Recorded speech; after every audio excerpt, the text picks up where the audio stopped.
je viens de développer ce ClickSense, une première application ici avec un dashboarding sur lequel je constate qu'il y a notamment 3 KPI, le chiffre d'affaires, la marge et l'unité de vente commerciale. Je souhaite aller un petit peu plus loin dans la mise à disposition d'indicateurs pour mes utilisateurs et vais donc pour ce faire en créer quelques-uns. Pour commencer, je vais créer une feuille.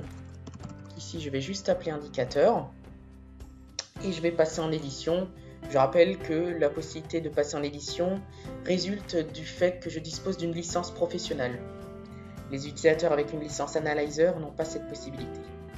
Donc ici, je vais prendre l'indicateur KPI et j'ai tout simplement ajouté une mesure. Donc on va en faire un très simple dans un premier temps. Et je vais remonter le montant avec une somme. Donc ici, je peux le renommer et dire que ça correspond à mon chiffre d'affaires. Donc ici, c'est un premier indicateur basique dans lequel je n'ai aucune restriction particulière. J'ai juste remonté un champ et je lui ai dit que je voulais une agrégation de sommes.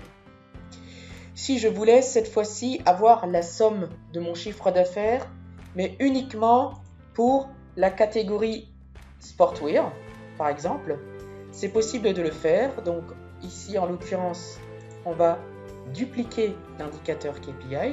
Donc, je vais faire copier, je vais mettre juste en dessous, je vais coller. Et cette fois-ci, je vais passer en modification au niveau de mon expression et je vais faire ce qu'on appelle un set analysis. Un set analysis, c'est notamment une expression qui me permet de filtrer et d'agréger certains calculs dans un indicateur, ici, dans un KPI. Donc la structure d'un set analysis ne s'invente pas. Elle est à respecter à la lettre, sinon vous aurez en bas un message d'erreur et votre calcul ne marchera pas. Alors, un set analysis s'ouvre et se ferme toujours par des incollades, au sein desquels vous avez des chevrons qui s'ouvrent et se ferment. Voilà la syntaxe des set analysis et vous l'insérez toujours dans la parenthèse de votre agrégat principal. Donc ici, c'est simple, je voudrais une première formule disant que je ne remontais que les catégories Sportwear. Donc soit je commence à taper catégorie, soit j'aurais pu aller le chercher dans la liste sur la droite et faire insérer. Donc ici, je lui dis que je veux la catégorie Sportwear. Donc en gros, je lui dis égal à, et ici, je vais taper Sportwear. La seule différence qu'il faut encore, c'est rajouter cette valeur dans de nouvelles incollades. Et vu que c'est du texte, je dois l'insérer entre des cotes. Donc ici, en bas, j'ai bien un message qui me dit OK. Et quand j'applique, j'ai cette fois-ci donc le CA du Sportwear. Donc si on revient dessus, j'ai la somme de mon montant à l'intérieur. J'ai un set analysis, le set analysis étant donc délimité par les incollades et par les chevrons. Et à l'intérieur, j'ai tout simplement dit que je voulais que la catégorie soit égale à Sportwear. Donc en gros, là à nouveau, la valeur, je la mets entre des incollades. Voilà. Je voudrais cette fois-ci prendre une deuxième illustration qui est cette fois-ci le CA, mais de toutes les catégories qui correspondent à des chaussures.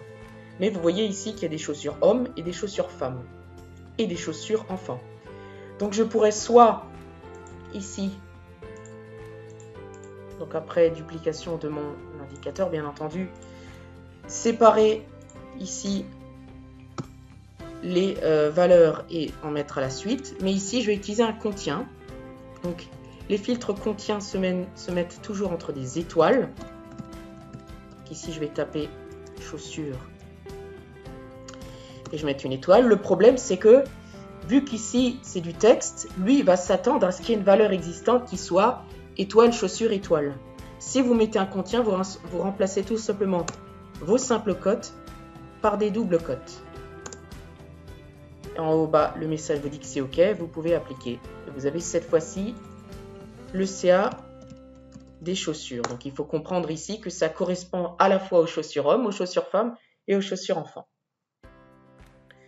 troisième cas, je voudrais cette fois-ci rajouter un critère, c'est que je voudrais le CA du sportwear, mais que sur une année. Donc ici, je peux dupliquer le premier. Donc mettons, on va dire que je veux le CA de sportwear en 2014. Je vais ici rajouter une deuxième sélection. Donc je le sépare par des virgules. Et je fais exactement comme pour le premier, à savoir, je lui dis mon champ. Je mets mon égal. Et là, entre les incollades et des cotes, je mets ma valeur. Donc ici, c'est la somme du montant pour lequel la catégorie est égale à sportwear et l'année est égale à 2014. J'applique et j'ai cette fois-ci le chiffre d'affaires du sportwear en 2014. Maintenant, je voudrais avoir un autre cas qui est le chiffre d'affaires de toutes les catégories qui sont différentes de sportwear. Donc, comment réaliser une exclusion? Donc ici, je peux redupliquer éventuellement cet indicateur. Je le redimensionne. Et ici, il suffit, avant le égal, de mettre un moins. Le moins étant le critère d'exclusion. Donc ici, si je le réinterprète, j'ai la somme du montant pour lesquels les catégories sont toutes sauf sportwear. Du coup, j'applique. Et là, j'ai donc le CA hors sportwear. Maintenant, j'ai un nouveau cas qui est, je retourne dans mon dashboard et je vois que cette fois-ci, j'ai plusieurs années, de 2011 à 2014. Et je voudrais que mon indicateur se calcule en fonction de la valeur maximale que j'ai sélectionnée ici. C'est-à-dire que par défaut, si je ne fais aucune sélection, ce soit sur 2014, et si je sélectionne sur 2012, eh bien ce soit sur 2012. Pour ce faire, je suis obligé de créer une variable. Donc je vais en bas dans les variables, j'en crée une nouvelle, et je l'appelle par exemple V année max. Et dans sa définition, je vais utiliser un agrégat qui est égal max de année. Donc effectivement, par défaut, le max de l'année, or sans sélection, ce sera l'année maximale qu'il a trouvée dans la data, soit 2014. Si je sélectionne 2012, le max de l'année, ce sera 2012. Je le valide et je ferme. Je peux ensuite l'utiliser ici en dupliquant donc mon indicateur, en le recollant. Et cette fois-ci, ici, je vais lui dire, donc déjà, c'est une nouvelle sélection, donc je rajoute une virgule. Je rajoute à nouveau mon champ année, égal, et cette fois-ci, je remets à nouveau les incollades avec les cotes. Sauf qu'ici, je ne vais pas taper 2014 ou 2012, etc. Et bien, je vais appeler ma variable qui est ici dans la liste et qui s'appelle VAnnéMax, que je vais insérer. Dernière petite chose, comme c'est une variable, je dois ici rajouter un $, et le mettre entre parenthèses. Et vous voyez qu'ici en bas, il le réinterprète bien par 2014. Et comme ça, quand j'applique, eh ben, du coup, j'ai le CA du sportwear sur l'année max. Donc ici, alors évidemment, j'ai juste oublié le moins. Donc forcément, par défaut, j'ai la même dans les deux indicateurs ici. Par contre, si je reviens ici et que je prends 2012, que je valide, eh ben celui-là va rester en fait à une valeur de 75 000, mais celui-là va passer à 64, parce qu'ici, il va utiliser la variable qui est ici. Et après, vous pouvez éventuellement ici dire que vous allez libeller en fait votre étiquette, en mettant un espace, et vous allez mettre un « et » pour que ça se concatène. Et après, vous mettez tout simplement le $ V année max et vous validez. J'ai également la possibilité de faire en sorte que certaines sélections en fait ne viennent pas impacter mon set analysis. Par exemple ici, je voudrais que, donc vous voyez pour l'instant ici, j'ai mis que le CA de mes chaussures c'était de 483 Mais si je vais sélectionner par exemple un ou deux commercial, et bien ici, vous voyez qu'il a bougé. Mais je voudrais qu'il ne bouge pas, c'est-à-dire que mes sélections sur le champ commercial n'influent pas sur cet indicateur. Donc ici, il y a une possibilité très simple de le faire au niveau du Set Analysis, c'est que vous rajoutez toujours dans le Set Analysis une virgule et que vous allez taper votre champ commercial et vous allez mettre un égal suivi de rien. Égal, enfin un champ égal du vide fait en sorte qu'il est exclu des sélections.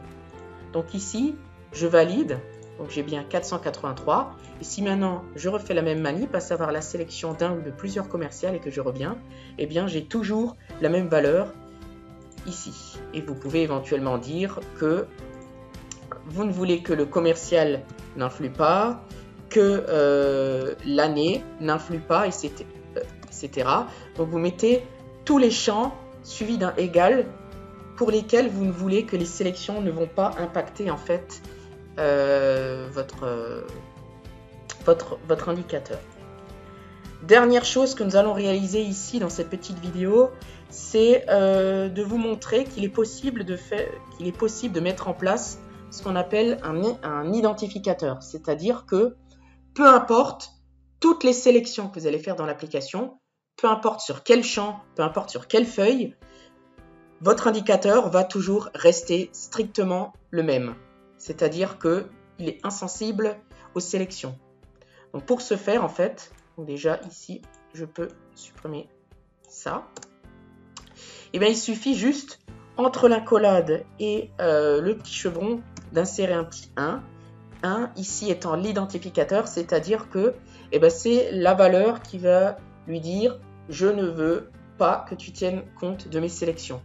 Ici, j'applique. Et c'est donc le CA des chaussures. Et donc, je vais juste lui dire « Insensible aux sélections ». Voilà, je vais l'étendre pour que ça s'affiche en entier.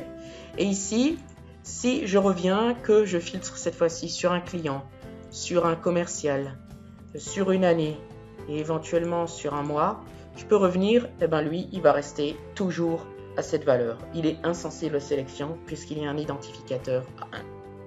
Voilà quelques exemples très simples sans rentrer dans des set analysis qui peuvent être beaucoup plus compliqués pour déjà gérer quelques cas et avoir des indicateurs qui soient plus parlants.